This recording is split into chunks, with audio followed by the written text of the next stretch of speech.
লিটন দাস খুবই লজ্জিত, ফেল করে তাকিয়েছিলেন আপনাদেরই দিকে। চট্টগ্রামবাসী, এটা কি আপনাদের জন্য লজ্জার নয়? একজন দেশের ক্রিকেটার দেশের মাটিতেই অপদস্থ হচ্ছেন, নির্যাতিত হচ্ছেন, লজ্জিত হচ্ছেন।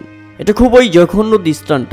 ভাবছি ওই জায়গায় একটাও বিবেকবান মানুষ কি ছিল না যিনি ওদের থামাতে পারত? লিটন চাইলে পাত্তা না দিয়ে খেলার দিকে মনোযোগ দিতে পারত, কিন্তু না। লিটন দাস তাদের দিকে তাকিয়েও ছিলেন এক করুণ দৃষ্টিতে, এবং কি জানি ভাবছিলেন, হয়তো ভাবছিলেন আমরা কি তাদের আনন্দ দেওয়ার জন্য খেলি? এটা খুবই খারাপ লাগার মতো একটা মুহূর্ত ছিল। একজন ক্রিকেটার যতই খারাপ খেলুক না কেন, এমনটা করা তার সাথে উচিত হবে না। প্রথমে লিটন দাসকে দেখেছেন, এরপর যখন লিটন দাস আপনাদের দিকে তাকিয়ে রইল, ঠিক তখনই লিটন দাসকে আপনারা অপমান করতে শুরু করলেন।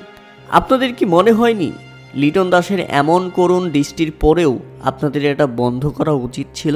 এটা সত্যি চট্টগ্রাম মানুষদের জন্য পাগলামি, এবং এটার জন্য আমি করুণভাবে লজ্জাবোধ করছি। হ্যাঁ, লিটন দাস ফিরবেন, হয়তো এর জবাব দিবেন ব্যাট হাতে, তবে ভক্ত সমর্থকরা তাকে যা দিয়েছে সেটা তিনি ভুলতে পারবেন না হয়তো মন থেকে।